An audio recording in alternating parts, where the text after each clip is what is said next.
first thing I'd like to ask you about is about Rogue State, which I understand was inspired by the bombings in Yugoslavia.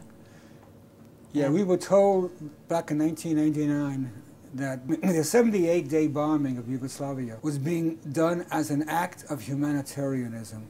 And I was thus inspired to sit down and write this book, which in effect is a mini encyclopedia about the many types of unhumanitarian policies the U.S. has pursued all over the world in the past 60 years.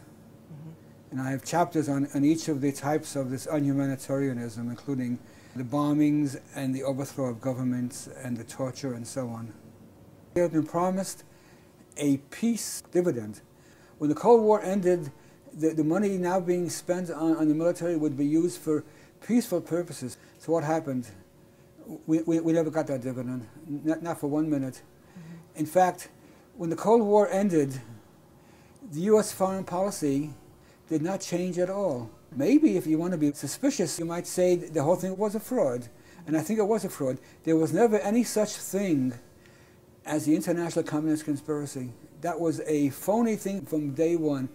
And now what do we have to replace the communist conspiracy? Well, it always has to be an enemy.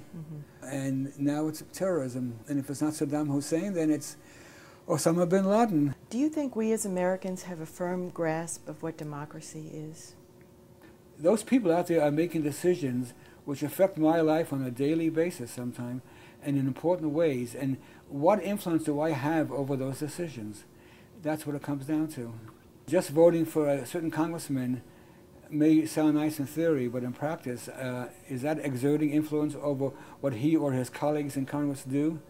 They are usually much more beholden to the people who, I was going to say bribe, but I won't be unfair. I'll just say who give them contributions. They have much more say. I mean, do I have as much say as Halliburton or Bechtel? It's hard to speak of this being a democracy when there's such an imbalance in the amount of influence individuals have compared to the corporations. Bill, thank you so much for being with us today. You're very welcome.